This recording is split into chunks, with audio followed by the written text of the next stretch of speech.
can perform better also. We can number one in the country. A lot of scope ఉన్నాయి. మనకు sanitation తీసుకున్న primary, secondary and tertiary ఉన్నాయి. Secondary and టెర్షరీలో we are నంబర్ 1 in the country.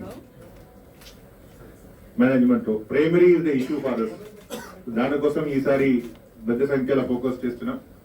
ఇప్పుడు దాదాపుగా జిహెచ్ఎంసీలో 12 Jones 60 circles లో కూడా రూరల్ కమిషనర్ కు, డిప్యూటీ కమిషనర్ కు హానరబుల్ సీఎం గారు కూడా ప్రత్యేక ఇన్స్ట్రక్షన్ ఇచ్చినది శానిటేషన్ మీద ఫోకస్ చేయాలి. శానిటేషన్ డ్రైవ్ కూడా నెక్స్ట్ కంటిన్యూస్ గా 1 మంత్ చేస్తున్నాం. దాన్ని కూడా మీ ద్వారా రిక్వెస్ట్ చేసిన ఒకటి, చాలా కోఆపరేట్ చేయాలి.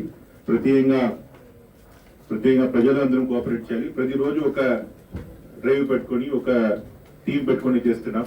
ఈ శానిటేషన్ డ్రైవ్ లో ఎక్కువ ఫోకస్ మన అన్యూజ్డ్ వెహికల్స్, అన్యూజ్డ్ ఐటమ్స్ కూడా ఈసారి పెద్ద సంఖ్యలో రిమూవ్ చేస్తున్నాం. లెగసీ వేస్ట్ అన్ని, నాట్ ఓన్లీ ఇన్ పాత జిహెచ్ఎంసీ ఏరియా కూడా కాదు, కొత్తగా వచ్చిన జిహెచ్ఎంసీ అన్ని ఏరియా కలిపి 300 వాట్స్ లో ఈ పని చేయడం జరుగుతుంది. సో చాలా మార్పు, విజిబుల్ చేంజెస్ ఇంపాక్ట్ కోసం జోనల్ కమిషనర్స్ కు, డీసీస్ కూడా ప్రత్యేకంగా ఆర్డర్ ఇవ్వడం జరిగింది. దాని గురించి కూడా ఈ మీ ద్వారా కోఆపరేషన్ అడుగుతున్నాం.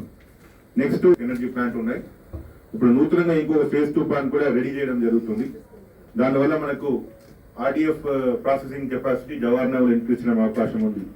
ఆల్రెడీ మనమే ఇండియా నంబర్ 1 ఉన్నాం. 24 మెగావాట్ ఒక ఏరియాలో వేస్ట్ ఎనర్జీ కన్వర్ట్ చేయడం. ఇప్పుడు ఇంకొక 24 మెగావాట్ వచ్చిందా, ఒక చోటలో 48 మెగావాట్ ఎనర్జీ ప్లాంట్ ఇండియాలో మన దగ్గరే ఉంటుంది. దానికి కూడా మన పూర్తి ఏర్పాటు చేసి చేయడం జరుగుతుంది. దాంతోపాటు ఈసారి బయోమిథనేషన్ ప్లాంట్ కూడా అండర్ కన్స్ట్రక్ట్ చేస్తున్నాం. ఒక 300 టీపీడీ కెపాసిటీలో. అది కూడా కైతలాపూర్లో ఉన్నది కూడా మన వాటర్ హెచ్ఎండబ్ల్యూఎస్ కి ఇవ్వడం జరిగింది, రామ్కి ఇవ్వడం జరిగింది. దానికి కూడా వారు ప్రాసెస్ చేస్తున్నారు. దాంతోపాటు ఎక్కువ మన శానిటేషన్ మీద కూడా ఈసారి ఈ ఇయర్ లో ఫైన్ వేయడం జరిగింది. దాదాపుగా